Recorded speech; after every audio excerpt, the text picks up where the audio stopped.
পেশা তো রাজন্না হালদারের আপাতত রাজনীতিই রয়েছে এবং রাজনীতিই থাকবে, কারণ রাজনীতি যখন পেশা হিসেবে আমি বেছে নিয়েছিলাম তার আগে থেকেই সঙ্গীত ছিল, তার আগে থেকেই সিনেমা ছিল। সুতরাং সিনেমা সঙ্গীত সমান্তরালের এক যাত্রা, পেশা রাজন্যার রাজনীতি।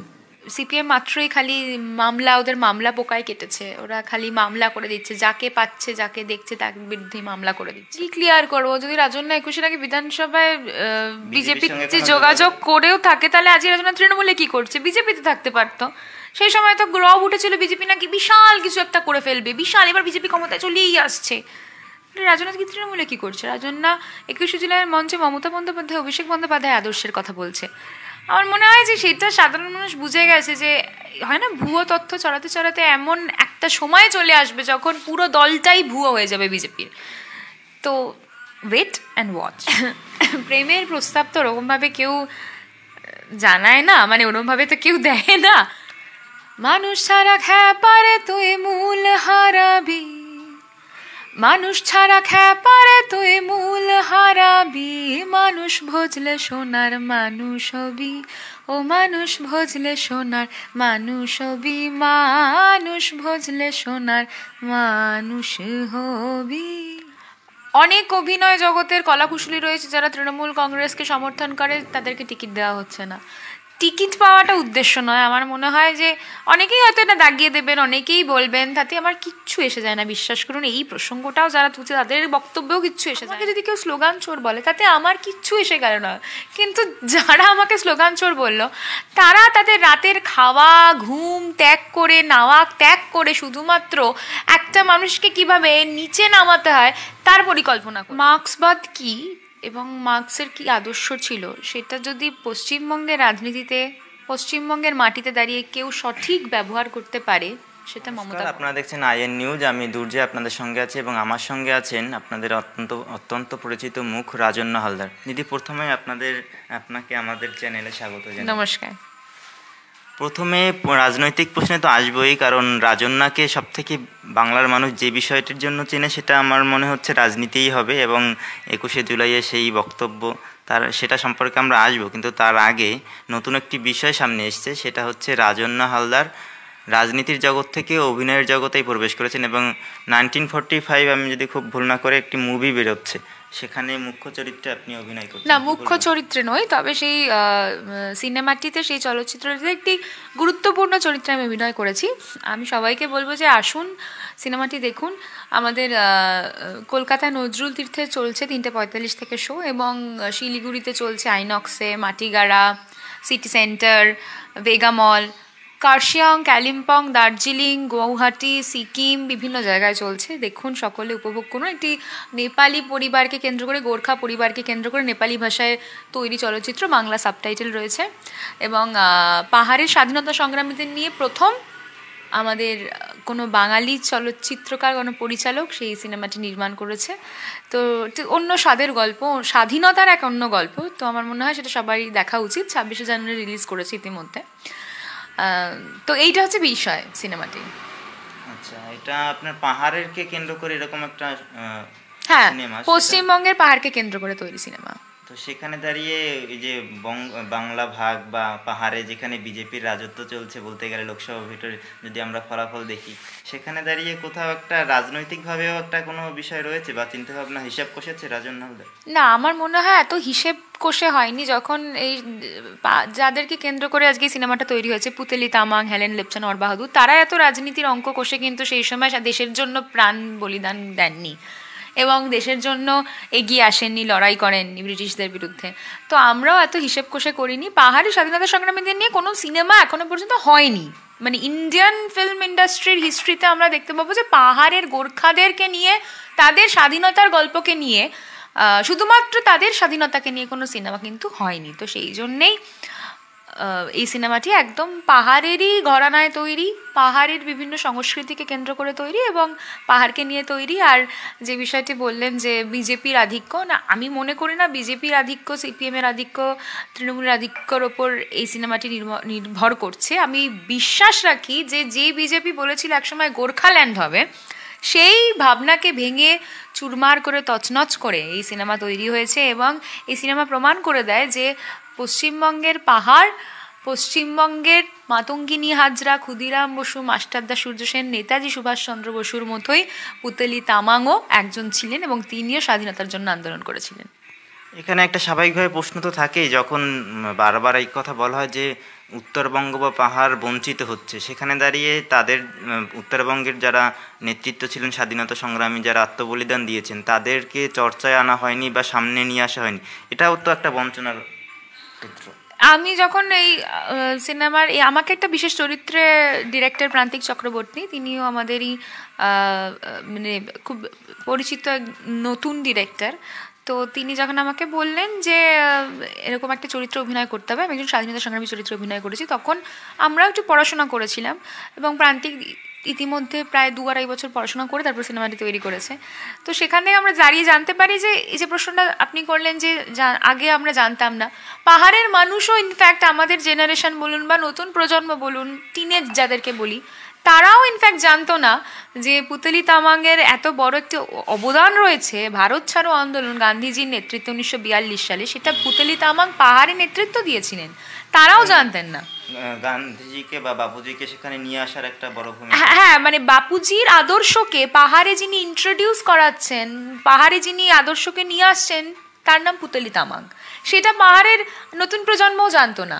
তো আমার সব থেকে এই সিনেমাটি করতে গিয়ে এখানেই বেশ ভালো লেগেছে এবং বেশ হয় না যে একটা গুজবাম্পস হয় বা একটা অন্যরকম অনুভূতি, যেখানে আমি দেশের প্রতি একটা অন্যরকম ভালোবাসা তৈরি হয়, এখানেই ভালোবাসাটা তৈরি হয়েছে যে যে চরিত্রকে বিস্মৃতির পাতায় সমগ্র ভারতবর্ষ থেকে আমরা যে চরিত্রগুলোকে, পাহাড়ে যে চরিত্রগুলোকে আমরা বিস্মৃতির পাতায় ফেলে দিয়েছিলাম, তাদেরকেই পরিচালক প্রান্তিক চক্রবর্তী তুলে ধরে এনেছেন। এটা খুব ভালো লেগেছে আমার। একদমই, আমাদের তরফ থেকেও সাধারণ মানুষ বা দর্শকদের এবং রাজন্যাকে যারা ভালোবাসেন তাদের কাছেও, এবং যারা ভালোবাসেন না তাদের কাছেও বলবো যে অবশ্যই দেখে আসবেন। রাজন্যা অভিনয়ের জগতে নতুনভাবে পা দিয়েছেন এবং সেখানে তো অবশ্যই বিশ্লেষণ বা সমালোচনা করার জন্য হলেও অবশ্যই আমি এটা একদম স্পষ্টই বলছি যে মানে আমাকে ভালোবেসে দেখতে যেতে হবে এরকম বিষয় নয়। আমার মনে হয় যে 26শে জানুয়ারি যে সিনেমাটি রিলিজ পেয়েছে 1945 বিহাইন্ড দ্য মাউন্টেন্স, সেখানে যারা আমরা সমতলের মানুষ, যারা বাঙালি, তারা পাহাড়কে ভালোবাসি এবং অবশ্যই যে স্বাধীনতার ভাগ আজকে আমরা সবাই লুটেপুটে আনন্দ করে নিচ্ছি, সেই স্বাধীনতায় নেতাজি সুভাষচন্দ্র বসুর যতটা অবদান রয়েছে, ক্ষুদিরাম বসুর যতটা অবদান রয়েছে, মাতঙ্গিনীর যতটা অবদান রয়েছে, কোথাও গিয়ে কোনো অংশে পুতলি তামাং, হেলেন লেপচা, নরবাহাদুর কিংবা এই সিনেমায় দেখানো চরিত্র মনমায়া কিংবা তার দাদাজির অবদান কম নেই, বা এই সিনেমায় দেখানো একটি চরিত্র শিবা, তার অবদান কম নেই। তা আমি বলবো যে আমাদের স্বাধীনতার যে আস্বাদ, সেই আস্বাদটুকু উপভোগ করার জন্য অন্তত গিয়ে দেখুন। আর এটা আমি এরকম বলছি না যে সিনেমাটা সবার ভালো লাগবে, সবার খারাপ লাগবে, অবশ্যই ভালো মন্দ মিলিয়ে মিশিয়ে সিনেমা, কিন্তু এটার ধরনটা একটু অন্যরকম, আর্ট ফিল্ম ঠিক নয়, কিন্তু এর মধ্যে মননের চেতনের অনেক জায়গা আছে, চিন্তনের অনেক জায়গা আছে, তো সেই চিন্তাটা অবশ্যই কার্যকরী হোক। একদমই। আমরা পরবর্তী প্রশ্নে আসব। রাজন্য হালদারকে সবথেকে বেশি যে বিষয়টায় পরিচালিত মানে জনপ্রিয় করে তুলেছিল সেটি হচ্ছে 21-এর যে সভা, সেই সভা থেকে রাজন্যার সেই ভাষণ এবং পাশে কে আছেন, স্বয়ং তৃণমূল নেত্রী মমতা বন্দ্যোপাধ্যায়। সেখান থেকে দাঁড়িয়ে আজকে এই পথ চলা। কিন্তু কোথাও গিয়ে সাধারণ মানুষের মনেও একটা প্রশ্ন থেকে যায় যে রাজন্যা সেই যে প্রচারটা পেয়েছিলেন সেটা ধরে রাখতে পারেননি বা কোথাও একটা হারিয়ে যাচ্ছেন হয়তো, এরকম। তার কারণ হিসেবে অনেকে বলছেন যে প্রথমে যে আপনার যে স্লোগানটা ভাইরাল হয়েছিল বা যার জন্য এত চর্চা বিতর্ক, সেখানে দাঁড়িয়ে প্রথমেই একটা শব্দ বা একটা আক্রমণ আপনার দিকে দেখিয়ে দেওয়া হয়েছিল যে স্লোগান চোর।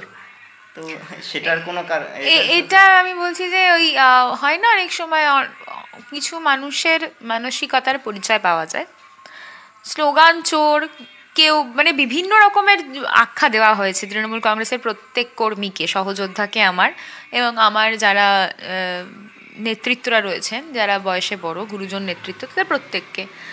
মমতা বন্দ্যোপাধ্যায়কে স্বয়ং কত রকমের নোংরা নোংরা কুমন্তব্য করা হয়েছে, কুরুচিকর মন্তব্য, মানে অশালীন ভাষা সেখানে, সেই ভাষা আমরা ভদ্রবাড়ির ছেলেমেয়েরা কখনো প্রয়োগ করতে হয়তো পারবো না, এরকম ভাষা। তাতে রুচি কার নামলো, কার হীন রুচির পরিচয় পাওয়া গেল? মমতা বন্দ্যোপাধ্যায়ের, অভিষেক বন্দ্যোপাধ্যায়ের? না, যারা সেই শব্দগুলো প্রয়োগ করলো তাদের। আমাকে যদি কেউ স্লোগান চোর বলে তাতে আমার কিচ্ছু এসে গেল না, কিন্তু যারা আমাকে স্লোগান চোর বললো তারা তাদের রাতের খাওয়া ঘুম ত্যাগ করে নাওয়া ত্যাগ করে শুধুমাত্র একটা মানুষকে কিভাবে নিচে নামাতে হয় তার পরিকল্পনা করলো, তাতে আমার কি কিছু এসে গেল? আমি তো দিব্যি খাচ্ছি দাচ্ছি, রাত্রে ঘুমাচ্ছি, দিব্যি রয়েছি, এবং আমার তো মনে হয় যে সাধারণ মানুষের পাশে তারা যতটা না পৌঁছাতে পারবে তার থেকে বেশি আমি পৌঁছাতে পারবো। কেন জানেন তো? আমি সৎ পথে রয়েছি তাই।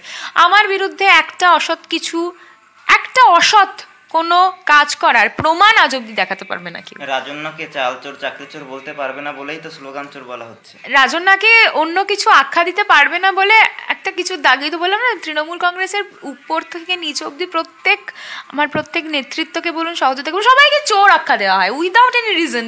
এবং আপনি গিয়ে জিজ্ঞাসা করুন, যারা এই আখ্যা দিচ্ছে তাদেরকে জিজ্ঞাসা করুন যে আপনি কোন যোগ্যতায় বা কোন ক্ষমতায় এই আখ্যাটা দিচ্ছেন, তারাও কিন্তু বলতে পারবে না। ইনফ্যাক্ট যারা এই কথাগুলো বলছে না তারাও হয়তো তাদের যোগ্যতাটা প্রমাণ করতে পারবে না। আমার বক্তব্য সেখানেই, আগে আপনি সমালোচনা তখনই করবেন যখন আপনি সেই সমালোচনা করার জায়গাটা অতিক্রম করে যাবেন। আজকে আমার সমালোচনা কেউ তখন করবে যে আমার থেকে বড় হবে, আমার থেকে ক্ষমতায় বড় হবে, যোগ্যতায় বড় হবে, আমার থেকে তার সব গুণের দিক থেকে বড় হবে, গুণাবলীর দিক থেকে বড় হবে। সে আমার সমালোচনা করুন, আমি মাথা নত করে নেব। কিন্তু যে আমার সমালোচনা করবে, যার নিজের কোনো ঠিক নেই, যারা নিজেদের আদর্শকে ঠিক রাখতে পারে না, যাদের আদর্শের কোনো ঠিক নেই, তারা যদি এসে সমালোচনা করে, আমার তো নেওয়ার কোনো দূর দূরান্তে প্রশ্নই আসে না। ইনফ্যাক্ট আমি বদার্ড নই। একদম। আমরা এর পরবর্তী প্রশ্নে আসবো, এবং মজার ব্যাপার হচ্ছে এই যে প্রচারের আলো আসা এবং তারপরে বড় অ্যাসাইনমেন্ট হিসেবে যাদবপুরকে তৃণমূলের শক্ত ঘাঁটি হিসেবে তুলে ধরা, সেখানে গিয়ে কি রাজন্যা যে পোশাক ছেঁড়ার পরে বিতর্ক তৈরি হলো এবং রাজন্যা সেখান থেকেও ফুটেজ নেওয়ার চেষ্টা করলো, তার গোটাটাকে কি ব্যর্থ হয়েছে? ফুটেজ নেওয়ার চেষ্টা আমার মনে হয় না আমাকে করতে হয়েছে, এবং বিষয়টি এমন একটি সেন্সিটিভ বিষয় ছিল, সংবেদনশীল বিষয় ছিল, যেখানে আমার মনে হয় যে প্রত্যেকটি বাড়ির বাবা মা, সে যে কোনো দল মত বর্ণ ধর্ম নির্বিশেষে তারাও শিউরেই উঠবে, এরকম একটি ঘটনা ছিল। যে ঘটনা বাংলা সেটা নিয়ে একদমই তাই, এবং সেই ঘটনার বিরুদ্ধে গিয়ে আমি প্রতিবাদ জানিয়েছিলাম। প্রতিবাদ জানানোর সময় এমন আক্রমণ আমাদের দিকে ছুটে আসে, যে আক্রমণ আপনারা সবাই দেখতে পেয়েছেন, কিভাবে অকথ্য অত্যাচার করা হয়, মারা হয়, আমাদের জামা ছিঁড়ে দেওয়া হয়, বিভিন্ন বিষয় আপনারা সবাই দেখতে পেয়েছেন। কিন্তু আমি একটা কথা, এই কথাটা আমি আগেও বলেছি, এখনও বলবো, পরেও বলবো, যে যা ঘটেছে যাদবপুর বিশ্ববিদ্যালয়ের বুকে সেটা ফুটেজ খাওয়ার জন্য ঘটেনি। যাদবপুর বিশ্ববিদ্যালয়ের যে ভাইয়ের সঙ্গে এই ঘটনাটা ঘটেছে, তার বাবা মার সঙ্গে আমার প্রতিনিয়ত কথা হয়, তাদের হাহাকার এখনো পর্যন্ত বিশ্ববিদ্যালয়ের কমিটি, সেই অ্যান্টি র্যাগিং কমিটি বা র্যাগিংয়ের তদন্ত কমিটি, তারা এখনো পর্যন্ত রিপোর্ট দিতে পারেননি। আপনারা জানেন দর্শকরা, এবং সেই রিপোর্টটা দিতে পারেনি বলে এখনো পর্যন্ত প্রশাসনিক যে ব্যবস্থা, বিচার ব্যবস্থা, সেটা স্থগিত রয়েছে শুধুমাত্র ওই রিপোর্টটার জন্য যাদবপুর বিশ্ববিদ্যালয়। তাহলে আপনারাই বিচার করুন, আজকে যদি আপনাদের ঘর থেকে এরকম একজন সন্তান চলে যেত, অকাল প্রয়াণ সেই সন্তানের, এবং তার বিচার ব্যবস্থা থমকে রয়েছে শুধুমাত্র একটা বিশ্ববিদ্যালয়ের একটা ইউনিয়ন পরিচালিত, একটা বাম আদর্শ পরিচালিত শিক্ষক সংগঠনটা তদন্ত রিপোর্ট দিতে পারছে না বলে, তাহলে আপনাদের মনের অবস্থা কি হতো? আমার আন্দোলন যদি ফুটেজ হয় তাহলে 100 বার ফুটেজ, কিন্তু আমার আন্দোলন সেই সময়ের জন্য হলেও, কিছুটা হলেও অবশ্যই সেই বাবা মাকে তার সন্তানের জাস্টিসের পথে কিছুটা তো মুখ দেখিয়েছিল। এটা তো আপনি ঠিকই বলেছেন, এবং গোটা বাংলা কিন্তু এই নিয়ে সমালোচনাও করেছিল। কিন্তু তার সঙ্গে আমার প্রশ্নটা একটু অতি রাজনৈতিকও বলতে পারেন, কারণ আমার প্রশ্ন হচ্ছে এখানে যে অ্যাসাইনমেন্ট তৃণমূলের তরফ থেকে আপনাকে যদি দেওয়া হয়ে থাকে যাদবপুরের, সেটা কোথাও গিয়ে ব্যর্থ হয়েছে বলে কি পরবর্তীতে আর কোনো অ্যাসাইনমেন্ট দেওয়া হয়নি যে ওখানে যাও, ওখানে গিয়ে এই সংগঠন বিস্তারের কাজ করো বা তৃণমূলের হয়ে প্রচার করো, এটা করো ওটা করো? কারণ এখন আপনি বললেন যে এখানে রিপোর্ট দেওয়া হচ্ছে না, তো আন্দোলনের পথ তো এখনও খোলা আছে, তাহলে তৃণমূল ছাত্র পরিষদকে কোথায় দেখা যাচ্ছে? না, অবশ্যই আন্দোলনের পথ এখনো খোলা আছে, এবং রিপোর্ট দেওয়া যাচ্ছে না, মানে রিপোর্টের জন্য আমরা এখনো পর্যন্ত বিভিন্নভাবে আন্দোলন চালিয়ে গেছি। আমাকে অ্যাসাইনমেন্ট দেওয়ার যে প্রসঙ্গ আসছে, আমি ইতিমধ্যেই কিন্তু 2023 সালের এপ্রিল মাসের একটি এআইটিসির পেজ থেকে একটি লিস্ট বেরোয়, এবং সেই লিস্ট অনুযায়ী কিন্তু আমি দক্ষিণ 24 পরগনা ডায়মন্ড হারবার যাদবপুর সাংগঠনিক জেলার ভাইস প্রেসিডেন্ট। তো অ্যাসাইনমেন্ট দেওয়া হয়নি এরকমটা নয়। তৃণমূল কংগ্রেস একটি দল, যেই দলে সর্বস্তরের কর্মীদেরকে সমানভাবে গুরুত্ব দেওয়া হয় এবং সেই কোথাও গিয়ে তাদেরকে বন্ধ মানে আটকে রাখার জায়গা থাকে না, কণ্ঠরোধ করার জায়গা থাকে না, কাজ না করতে দেওয়ার জায়গা থাকে না, সবাইকে অবাধ বিচরণের জায়গা দেওয়া হয়। এবং আপনি যে প্রসঙ্গটি তুললেন, অবশ্যই এখনো পর্যন্ত কেন বন্ধ রয়েছে, আমি ব্যক্তিগতভাবে এই মুহূর্তে যাদবপুর বিশ্ববিদ্যালয়ের কারেন্ট স্টুডেন্ট নই, কিন্তু তবুও আমি আমার তৃণমূল ছাত্র পরিষদের ছাত্রী হিসাবে, তৃণমূল ছাত্র পরিষদের কর্মী হিসাবে, যোদ্ধা হিসাবে আমি আমার আন্দোলন চালিয়ে যাচ্ছি। কোথাও গিয়ে ভবিষ্যতে বামেদের যে দুর্গ বলা হয় যাদবপুর, সেখানে গিয়ে তৃণমূল ছাত্র পরিষদ দখল নেওয়া বা সেখানে কর্তৃত্ব স্থাপন সম্ভব হবে? নিশ্চয়ই হবে, কেন হবে না। মানে আজকে যে বামেরা তাদের আদর্শ দুর্গ বানানোর চেষ্টা করেছে, সেটা আদর্শ তো নয়, বরং উল্টে তার মধ্যে দেখা গেছে যে ওই যে হয় না ঘুঘুর বাসা, উইয়ের বাসা, ওরকম ব্যাপার হয়ে গেছে। ওখানে গিয়ে দেখা গেছে যে বিভিন্ন রকমভাবে এই তো আজকেও আমি খবরে দেখলাম, আজকেও জানতে পারলাম, যেহেতু আমি এই মুহূর্তে স্টুডেন্ট নই ইউনিভার্সিটির, তো আমি বাইরে থেকে জানতে পারছি এবং জানতে পারলাম যে আজকেও বিভিন্ন ছাত্র মৃত্যুর ক্ষেত্রে এই র্যাগিংয়ের একটা ইন্ধন দেওয়ার একটা যে প্রবণতা, সেটা রয়ে গেছে। তো সেক্ষেত্রে দাঁড়িয়ে এই যে একটা কালচার হয়ে দাঁড়িয়েছে র্যাগিং, এবং একটা ব্যাড ম্যাল প্র্যাকটিস হয়ে দাঁড়িয়েছে র্যাগিং, সেটার জন্য হয়তো সাধারণ ছাত্রছাত্রীদেরও গর্জে উঠতে হবে। এবং সাধারণ ছাত্রছাত্রী যদি শুভবুদ্ধি সম্পন্ন হয়, নিশ্চয়ই তারা তৃণমূল ছাত্র পরিষদের হাত ধরে নতুন পথ দেখবে, নতুন মুখ দেখবে। এখন তো হাত ধরছে না তৃণমূল ছাত্র পরিষদ, তাহলে তারা শুভবুদ্ধি সম্পন্ন নয়? এটা আমরা ভোট না হলে বুঝতে পারবো না। ভোট হলে আমরা বুঝতে পারবো সবাই ফ্রন্ট ফেসে এসে খেলে না, সবাই ক্রিজে এসে খেলে না। কেউ কেউ থাকে যারা বাইরে থেকে চিয়ার আপ করে, এবং আমি ভোট এলে আমি আশাবাদী নিশ্চয়ই তৃণমূল ছাত্র পরিষদ যাদবপুর বিশ্ববিদ্যালয় ভালো ফলাফল করবে। একদমই। আমরা যখন অ্যাসাইনমেন্টের প্রসঙ্গ তুললাম, তখন দিদি একটা কথা বললেন যে ডায়মন্ড হারবারে বা দক্ষিণ 24 পরগনার দায়িত্ব দেওয়া হয়েছে। তো যখন জেলায় চলে আসলাম আমরা আলোচনায়, তো জেলার একটি বিষয়ে দিদি আলোচনায় আসতেই হচ্ছে, সেটা হচ্ছে নরেন্দ্রপুর, আপনার বাড়ি থেকে একদম কাছে। সেখানকার যে মর্মান্তিক ঘটনা আমরা দেখেছি, শিক্ষকদেরকে কীভাবে কিল লাথি ঘুষি মারা হচ্ছে, বই খাতা, আমি গোটা ঘটনা আপনি জানেন, আমি বিস্তারিত বলছি না। তো এখানটা নিয়ে আপনার প্রতিক্রিয়া একজন ছাত্রী হিসেবে? না, অবশ্যই ছাত্রী হিসাবে আমি এটা বলবো যে একজন শিক্ষকের গায়ে হাত তোলা বা শিক্ষকের বিরুদ্ধে জোর গলায় কথা বলা সেটা উচিত নয়। এই প্রসঙ্গে, নরেন্দ্রপুর প্রসঙ্গে অবশ্যই নিশ্চয়ই সেটা উচিত হয়নি। তবে আমি একটা বিষয় খুব মনে করে কঠোরভাবে মানি, যে আজকে শিক্ষকদেরকে যেরকম অত্যাচার করা উচিত নয়, শিক্ষকদের গায়ে হাত তোলা উচিত নয়, এটা কিন্তু একদমই নরেন্দ্রপুর প্রসঙ্গ নয়, এটা একদমই একটা সার্বিক প্রসঙ্গ অনুযায়ী বলছি আমি। ঠিক সেরকমই শিক্ষকদেরও কোথাও না কোথাও গিয়ে বায়াসনেস কাটানোটা খুব প্রয়োজন। বায়াসড হয়ে গিয়ে কোনো কিছু না বলা, এটা হয় দেখি পক্ষপাত দুষ্ট না হওয়াটাই উচিত, বাঞ্ছনীয় শিক্ষকদের ক্ষেত্রে। শিক্ষকদের কোনো আদর্শ, ব্যক্তিগত আদর্শ থাকতে পারে, কিন্তু সামগ্রিক সমষ্টিগত আদর্শ থাকতে পারে না, এবং তারা কোনো আদর্শ দ্বারা প্রভাবিত হয়ে ছাত্রছাত্রীর মান নির্ণয় করতে পারে না, যেটা আমরা যাদবপুর বিশ্ববিদ্যালয় বলুন বা প্রেসিডেন্সি বিশ্ববিদ্যালয় বলুন, যেগুলো তথাকথিত বাম দুর্গ হিসেবে প্রচলিত, সেখানে পড়ার সময় তৃণমূল ছাত্র পরিষদ বা অন্যান্য দলের যে কেউ সেটা খুব ভালোভাবে ফেস করেছে। তারা যদি সিপিএম মাইন্ডেড না হয়, সিপিএম না হয়, তাহলে সেটা খুব খুব খুব সন্তর্পণে তাদেরকে পদক্ষেপ নিতে হয়েছে বা পা ফেলতে হয়েছে। তো আমার ব্যক্তিগত অভিজ্ঞতা থেকে আমি এটাই বলতে পারি আর কি, এই জায়গাটাতেই আসতে পারি।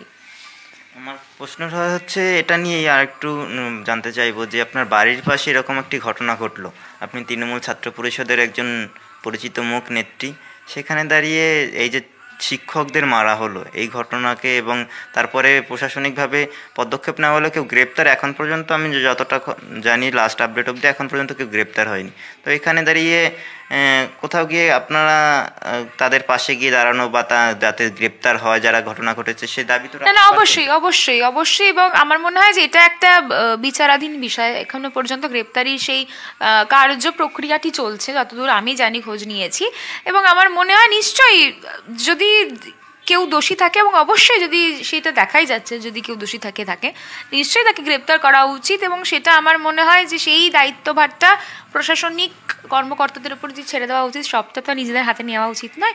এটা একটা বিচারাধীন বিষয় এবং খুবই খুবই লজ্জাজনক বিষয় অবশ্যই, কিন্তু আমাদেরকে খতিয়ে দেখতে হবে কারণটা কী কারণে ঘটেছে, কেন ঘটেছে, হঠাৎ করে ঘটলোই বা কেন, কোনো ইন্ধন রয়েছে কিনা, কোনো উস্কানি রয়েছে কিনা। অবশ্যই সবটাই বিচার ব্যবস্থার ওপর ছেড়ে দেওয়া উচিত, সবটাই বিচারাধীন বিষয়, সবটা বিচার ব্যবস্থা ঠিক নিশ্চয়ই সঠিক তদন্ত করবে। না, যদি এরকমটা মনে করা হয় যে যাদেরকে মারা হচ্ছে, যে শিক্ষকদের, তাদের দোষ রয়েছে, আমি তর্কের খাতিরে ধরে নিলাম, বা যে তাদের দোষ রয়েছে ইন্ধন যোগানো হয়েছে, তারপরেও তো একজন শিক্ষক হিসাবে।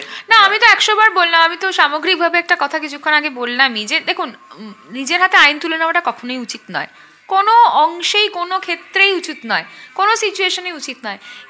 কিন্তু কিছু কিছু সময় না সুধৈর্যের বাঁধ ভেঙে যেতেই পারে, সেটা আমি তো কখনো অস্বীকার করছি না। যেরকম আমিই বললাম, যাদবপুর বিশ্ববিদ্যালয়ে গিয়ে খোঁজ নিয়ে দেখুন, যাদবপুর বিশ্ববিদ্যালয়কে যেহেতু আমি খুব ভালোভাবে চিনি, প্রেসিডেন্সি বিশ্ববিদ্যালয়ে গিয়ে খোঁজ নিয়ে দেখুন তো, যেই ছেলেগুলো তৃণমূল ছাত্র পরিষদ করে, যেই ছেলেগুলো বাম আদর্শে বিশ্বাসী নয়, তাদের সঙ্গে কি করা হয়েছে, তাদের সঙ্গে শিক্ষকরা কি করে, কতটা নাম্বারের ডিফারেন্স হয়।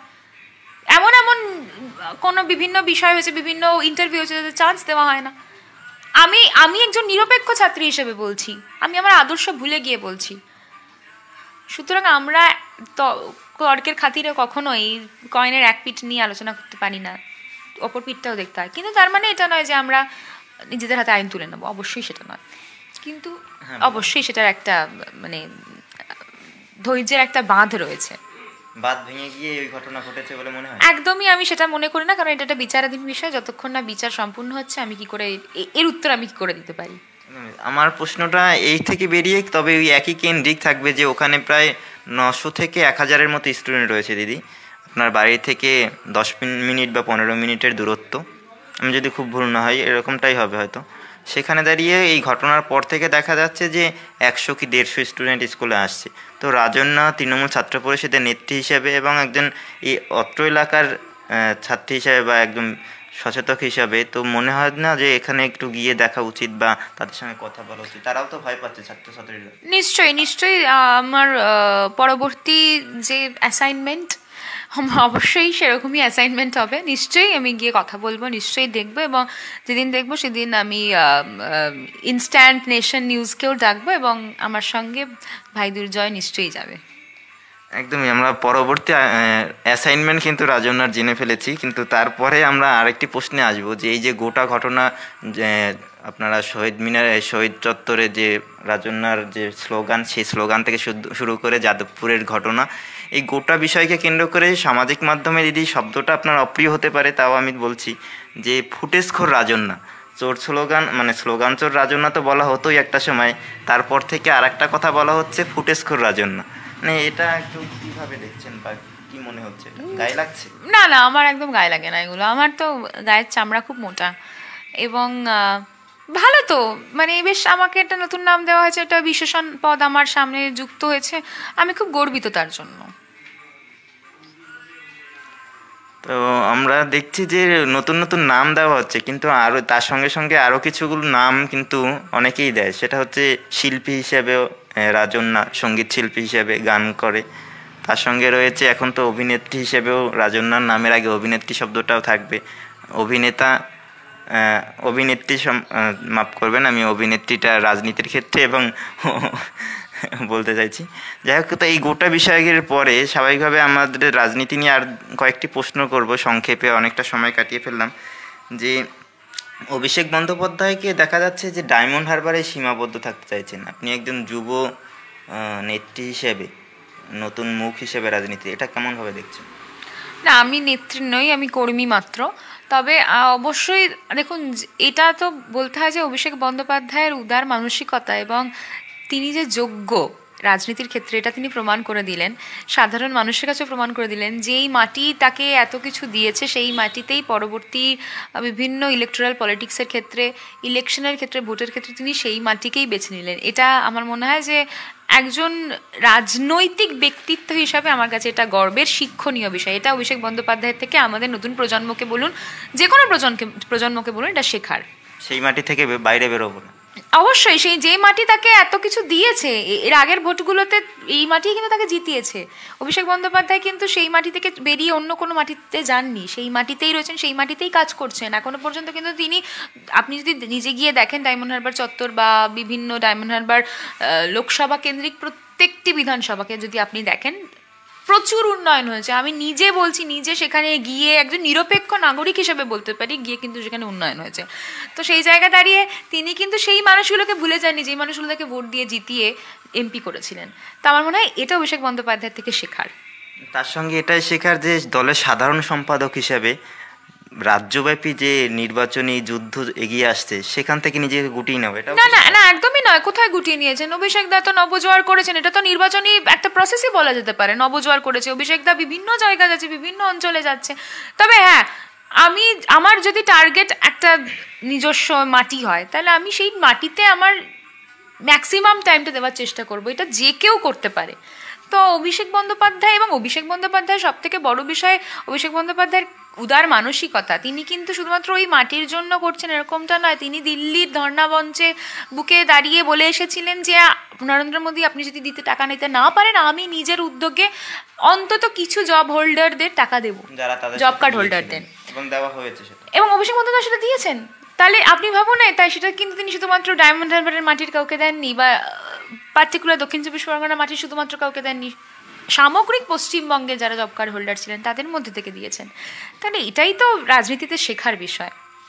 যুব নেতৃত্ব নিয়ে যখন কথা হচ্ছে, তখন আরেকটি প্রশ্ন থাকবে যে বাংলায় তৃণমূল কংগ্রেসের যারা নতুন মুখ আছেন তাদের মধ্যে দেবাংশু, সুদীপ, জয়া, এদের নাম তো অবশ্যই নেওয়া যায়, এবং তারা আলোচনায় তো থাকেনি, তার সঙ্গে সমালোচনায় থাকেন, সেটা অন্য কথা। কিন্তু আমরা যদি ত্রিপুরার ভোটের কথা দিদি, আপনার মনে আছে নিশ্চয়ই, ওই সময়টায় দেখি যে ওখানে গিয়ে মাথা ফাটিয়ে রক্তাক্ত হয়ে ফিরে আসলো।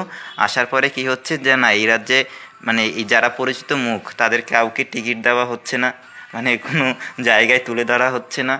মিটিং মিছিল করো তোমরা, সামাজিক মাধ্যম সোশ্যাল মিডিয়া নিয়ে থাকো। জয়াকে মাঝখান থেকে অশোকনগরে একটা কাউন্সিলরের পদ দেওয়া হয়েছিল, টিকিট দেওয়া হয়েছিল, জিতেছিলেন। কিন্তু আমার প্রশ্ন হচ্ছে, এখানে গিয়ে কি রাজন্যা এই সূক্ষ্ম হিসাবটা কষে ফেলেছেন যে অভিনেত্রী বা অভিনয় জগৎ থেকে আসলে তাড়াতাড়ি টিকিট পাওয়া যায়, রাজনীতিতে থাকলে এই দেবাংশুদের মতো ঘুরে বেড়াতে হবে, স্লোগান দিতে হবে, মুখ করতে হবে? দুটো হিসাব মিশিয়ে অভিনয়ের থেকে আসলে তাড়াতাড়ি পাওয়া যায়, তার সঙ্গে তৃণমূলের সঙ্গে সম্পর্ক আছে বলে আরও তাড়াতাড়ি পাওয়া যাবে, এই হিসাব কষেই কি সবটা চলছে? অনেক অভিনয় জগতের কলাকুশলী রয়েছে যারা তৃণমূল কংগ্রেসকে সমর্থন করে, তাদেরকে টিকিট দেওয়া হচ্ছে না।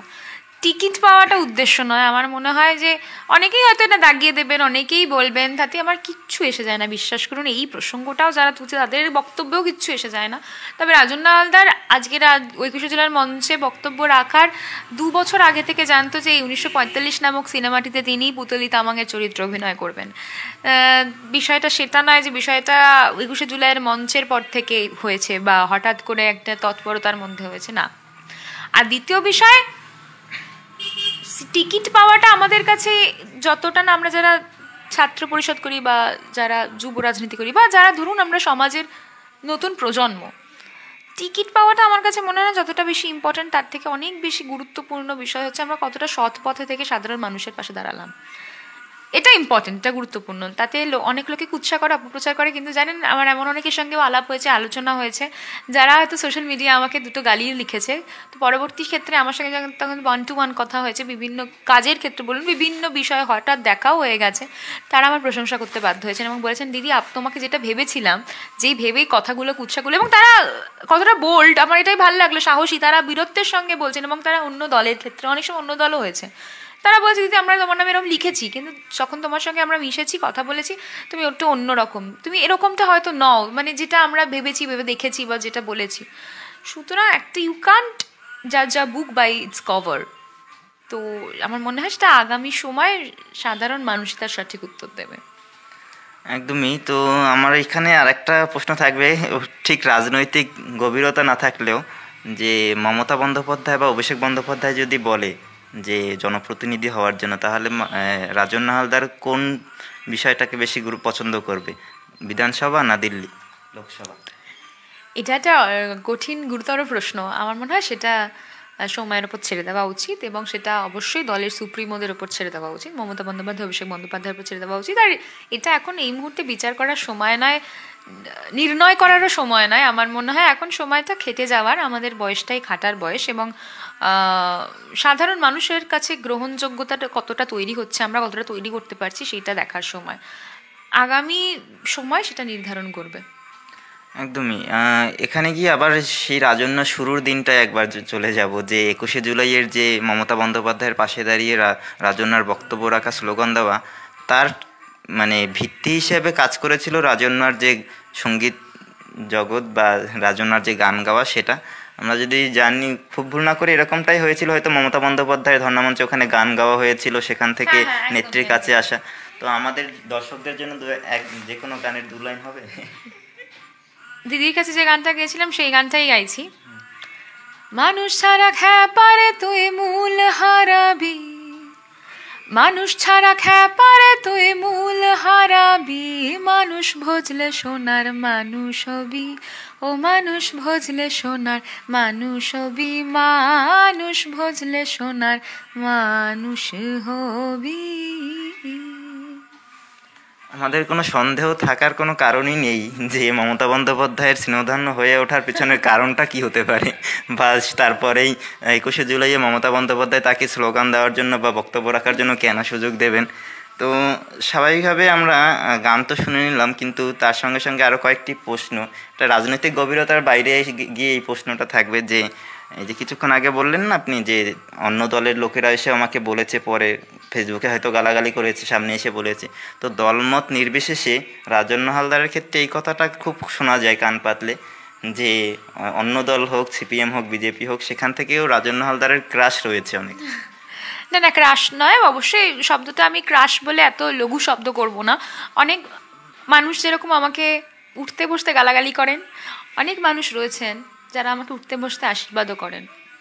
এবং আমার মনে হয় যে গালাগালি তো থাকবেই, আশীর্বাদও থাকবে, সব মিলিয়ে মিশিয়েই জীবন চলার পথটাও। আর যে প্রফেশনটা আমি বেছে নিয়েছি সেই প্রফেশনে তো অবশ্যই থাকবে। মমতা বন্দ্যোপাধ্যায়কে মানুষ ছাড়েন না, তো আমরা তো সেই দলেরই সর্বকনিষ্ঠ সদস্যা, তো আমাদের ক্ষেত্রেও থাকবে। কিন্তু আমার মনে হয় যে হ্যাঁ, ভালো লাগে আমার যখন কিছু কিছু মানুষ এসে, অন্য দল হোক, অন্য আদর্শ হোক, তারা এসেও আমাকে যখন সাধুবাদ জানান।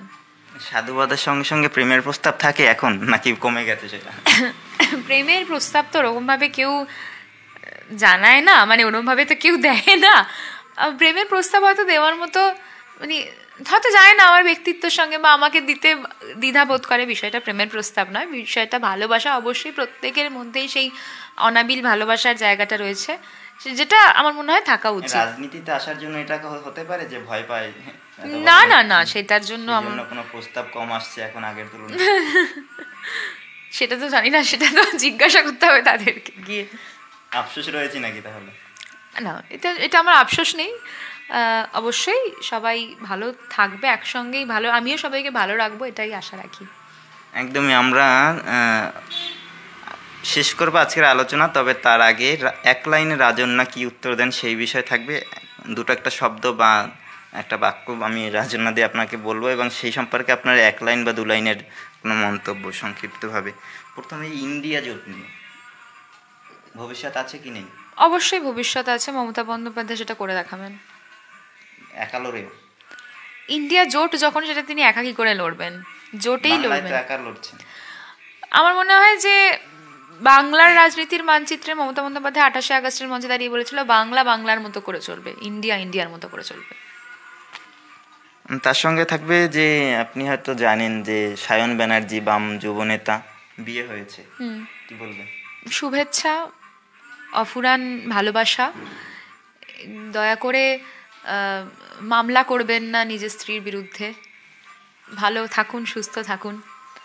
মামলা করবেন না, এটার কারণটা কি? কোনো কারণ আছে? কারণ তো সিপিএম মাত্রই খালি মামলা, ওদের মামলা পোকায় কেটেছে, ওরা খালি মামলা করে দিচ্ছে, যাকে পাচ্ছে, যাকে দেখছে তার বিরুদ্ধে মামলা করে দিচ্ছে।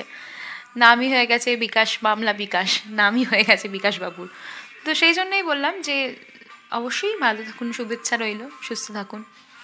তার সঙ্গে আরেকটি নাম থাকবে দীপশিতা ধর, যে এই যে স্লোগান নিয়ে যত বিতর্ক, তার সেই বিতর্কে অন্যতম মুখ। দীপশিতা ধরের নামে আমি কি বলবো, মানে কি লাইন আশা রাখছেন আপনারা, কি লাইন বলবো? অবশ্যই তিনি ভালো কাজ করছেন, দলটা ভুল বেছে নিয়েছেন, এটাই বলবো। তিনি মূলে স্বাগত জানাবেন তো, যদি সঠিক দলে আসে তাহলে? নিশ্চয়ই, কেন জানাবো না, নিশ্চয়ই জানাবো, নিশ্চয়ই। অবশ্য মানে আদর্শটা দেখুন, আদর্শের কথা যদি আমি বলি, আমার মনে হয় গন্তব্যটা সঠিক হওয়া উচিত। আদর্শ কি থাকলো আমি জানি না, কিন্তু গন্তব্যটা, সাধারণ মানুষের পাশে দাঁড়ানোটা আমার মনে হয় যে মেইন ফ্যাক্টর হওয়া উচিত। বামেদের প্রসঙ্গে এখান থেকে আমি বেরিয়ে যাবো, তার আগে দেবাংশু, আপনাদের দলের যুব মুখ, তার একটি মন্তব্য হচ্ছে মমতা বন্দ্যোপাধ্যায়, তার শুধু তার নয় আরও অনেকের মন্তব্য যে মমতা বন্দ্যোপাধ্যায় প্রকৃত বামপন্থী। এই বামেদের যে আদর্শ নিয়ে এতক্ষণ যে কথা হলো, দীপশিতাকে তৃণমূলে স্বাগত জানানোর জন্য মানে খোলা আবেদন বলা যেতে পারে, সেখানে দাঁড়িয়ে দেবাংশুর ওই মন্তব্য বা তৃণমূলের অনেকের যেই মন্তব্য মমতা বন্দ্যোপাধ্যায় প্রকৃত বামপন্থী, এটা আপনি কীভাবে দেখেন? মার্ক্সবাদ কি এবং মার্ক্সের কি আদর্শ ছিল সেটা যদি পশ্চিমবঙ্গের রাজনীতিতে, পশ্চিমবঙ্গের মাটিতে দাঁড়িয়ে কেউ সঠিক ব্যবহার করতে পারে, সেটা মমতা বন্দ্যোপাধ্যায়। এটা দেবাংশুদা যতবার বলেছে, আমি ততবার অবশ্যই দেবাংশুদার সঙ্গে সহমত। বামপন্থার যে আদর্শ, সাম্যের যে আদর্শ, সেই আদর্শ মমতা বন্দ্যোপাধ্যায় ব্যতীত কেউ দেখাতে পারেননি। আজকে ঝাড়গ্রামের প্রত্যন্ত অঞ্চলে যান, আজকে পুরুলিয়ার প্রত্যন্ত অঞ্চলে যান, সেখানে বাম আমলেও সাধারণ সেখানকার জমির মানুষদের, সেখানকার মাটির মানুষদের পিঁপড়ের ডিম খেতে হয়েছে, মমতা বন্দ্যোপাধ্যায়ের আমলে খেতে হয়নি। সুতরাং প্রকৃত অর্থে মার্ক্সবাদ কি, সাম্যবাদ কি, সেটা মমতা বন্দ্যোপাধ্যায় দেখিয়েছেন। বেশ, আরেকটি শব্দ থাকবে যে বিহারে যে পাল্টি হলো, সেটা নিয়ে মন্তব্য? না, এটা তো আমার মনে হয় যে মানে রাজনীতিতে এটা এখন একটা ট্রেন্ড হয়ে দাঁড়িয়েছে। তবে আমার মনে হয় সেটা যে যেটা ভালো বুঝবে, যে যে আদর্শটা মেনে নেবে, তার সেই আদর্শতেই মেনে চলা উচিত বা মেনে নেওয়া উচিত। তবে বিজেপির একটা প্রবণতা রয়েছে যে অনেক সময় টাকা দিয়ে কিনে নেওয়ার একটা বিরাট প্রবণতা, আমরা সেটা বিভিন্ন রাজনীতির ক্ষেত্রে দেখতে পাই। ঠিক আছে, হ্যাঁ, তো সেইটা করেও কি সব কিছু রক্ষা করা যায়, সেটা আগামী 2024-এর ইলেকশন দেখি কি বলে। বেশ, তো এখানে দাঁড়িয়ে দিদি আমি পয়েন্ট করে এনেছিলাম কী কী জিজ্ঞেস করবো, তার বাইরে একটা বিষয় বলতে হচ্ছে যে যখন 21শে জুলাইয়ে আপনার পুরো সংবাদ মাধ্যম জুড়ে, সামাজিক মাধ্যম জুড়ে রাজন্যা ছেয়ে যাচ্ছে, তখন আরও একটি কারণে রাজন্যার নামটা ছেয়ে গিয়েছিল। সেটা হচ্ছে কয়েকটি স্ক্রিনশট ভাইরাল হয়েছিল ওই সময়। সেখানে বলা হচ্ছিল যে রাজন্যা বিজেপিতে গিয়েছিল বা তার যোগাযোগ করেছিল 21শে বিধানসভার আগে।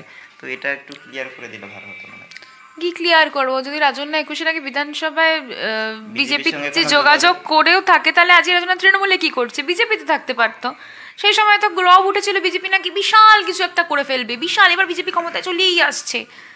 রাজন্যা কি তৃণমূলে কি করছে? রাজন্যা 21শে জুলাইয়ের মঞ্চে মমতা বন্দ্যোপাধ্যায়, অভিষেক বন্দ্যোপাধ্যায় আদর্শের কথা বলছে। আমার মনে হয় যে সেটা সাধারণ মানুষ বুঝে গেছে যে হয় না, ভুয়ো তথ্য ছড়াতে ছড়াতে এমন একটা সময় চলে আসবে যখন পুরো দলটাই ভুয়ো হয়ে যাবে বিজেপির। তো ওয়েট অ্যান্ড ওয়াচ। টাকার প্রস্তাব এসেছিল, যে ঘোড়া কেনা বেচার কথা বললাম, সেখানে রাজন্যা কখনো ইন্ডালজেন্সি দেয়নি, রাজন্যা কখনো এন্টারটেইনই করেনি এরকম বিষয়। তাহলে তো টাকা ঘোড়া বেচার কেন প্রশ্ন আসবে, টাকার প্রশ্ন আসবে? আগে রাজন্যাকে ইন্ডালজ করতে হবে, রাজন্যাকে এন্টারটেইন করতে হবে, তাহলে তো আসবে টাকার প্রস্তাবের কথা। একদমই। তার সঙ্গে সঙ্গে আরেকটি প্রশ্ন থাকবে যে দুর্গাপুজো আমরা জানি আমাদের আবেগ বাঙালিদের কাছে, সেখানে দাঁড়িয়ে দুর্গাপুজো কেন্দ্রিক যে বিষয়টা, সেটা হচ্ছে বিজেপি যে কেন্দ্রীয় সরকার রয়েছে সেখান থেকে অনুদান দেওয়া হচ্ছে কমিটিগুলোকে, 25টি কমিটিকে অনুদান দেওয়া হচ্ছে। মমতা বন্দ্যোপাধ্যায়কে ফলো করতে করতে, কপি করতে করতে কোথায় আবার মমতা বন্দ্যোপাধ্যায়ের প্রকল্পগুলো নিয়ে দিনরাত গালাগালি করবে, আবার মমতা বন্দ্যোপাধ্যায়ের বিভিন্ন প্রকল্পকে নিজেরা কপি করবে। আগে আপনারা সিদ্ধান্ত নিন যে ঠিক কী করতে চান, ঠিক কোন পথে হাঁটবেন। নয় নিজস্ব আইডেন্টিটি তৈরি করুন, একদম স্বতন্ত্র আইডেন্টিটি, যেখানে মমতা বন্দ্যোপাধ্যায়ের কিছু কপি করতে হবে না। নয় মমতা বন্দ্যোপাধ্যায় যে অনুদানগুলো দিচ্ছেন, যে প্রকল্পগুলো করছেন, সেগুলো নিয়ে সুখে থাকুন, মমতা বন্দ্যোপাধ্যায়ের বিরুদ্ধে কোনো কথা বলবেন না। তার সঙ্গে থাকবে যে আমাদের এই যে দুর্গাপুজো যেমন আবেগ ভালোবাসা, তেমনি ভালোবাসার শহর হচ্ছে কলকাতা। সেই কলকাতাকে নোংরাতম শহর হিসেবে উল্লেখ করা হয়েছিল, তুলে ধরা হয়েছে, বা পরিসংখ্যান বা যেভাবেই বলুক সেটা কেন্দ্রীয় একটি মানে যে সমীক্ষা বা তাদের যে রিপোর্ট, সেই রিপোর্টে এসছে। এটা কিভাবে দেখছেন? কলকাতা আমাদের ভালোবাসার শহর, তাকে নোংরা শহর বলে দাগিয়ে দেওয়া, এটা তো একদম পূর্ব পরিকল্পিত। তবে আমার মনে হয় এই রিপোর্টের গ্রহণযোগ্যতা কতটা সেটা নিয়ে প্রশ্ন রয়েছে, বা সত্যতা কতটা নিয়ে আমার প্রশ্ন রয়েছে। আমিও শুনেছিলাম, কিন্তু আমি এটা সত্যতা যাচাই করতে চাই। এটা হয়তো অনেক সময় হতে পারে সোশ্যাল মিডিয়ায় ভাইরাল হয়েছে, এরকম খবরও হতে পারে। তো আমার মনে হয় যে এটা কারা রিপোর্টটা দিচ্ছে, মানে কেন্দ্রীয় কমিটি যারা এই রিপোর্টটা দিচ্ছে, তাদের কলকাতায় এসে তারা কাটিয়েছে, সময় অতিবাহিত করেছে, তারপর তারা এই রিপোর্টটা দিক। কলকাতা মমতা বন্দ্যোপাধ্যায় 2011 সালের পরবর্তী কলকাতা, তার আগের কলকাতা নিয়েও আমি কোনো প্রশ্ন করব না, কিন্তু পরবর্তী কলকাতা আমি যতটা জেনেছি, দেখেছি, সব থেকে মনে হয় সুন্দর শহর হিসেবে কলকাতাকে আখ্যা দেওয়া উচিত। আপনি দেখবেন সন্ধ্যেবেলা শহরটাতে বেরোবেন, দেখবেন চারিদিকে ঝলমলে আলো, এবং সব থেকে বড় বিষয়, আপনি যদি রাত্রি 2টো নাগাদ কলকাতার বুক দিয়ে হেঁটে আসেন, গাড়ি করে আসেন, আপনি সেফলি নিরাপদে আসতে পারবেন, নিরাপত্তা নিয়ে আসতে পারবেন। এটা অন্য কোনো শহরের ক্ষেত্রে হবে না, অন্য কোনো রাজ্যের ক্ষেত্রে হবে না।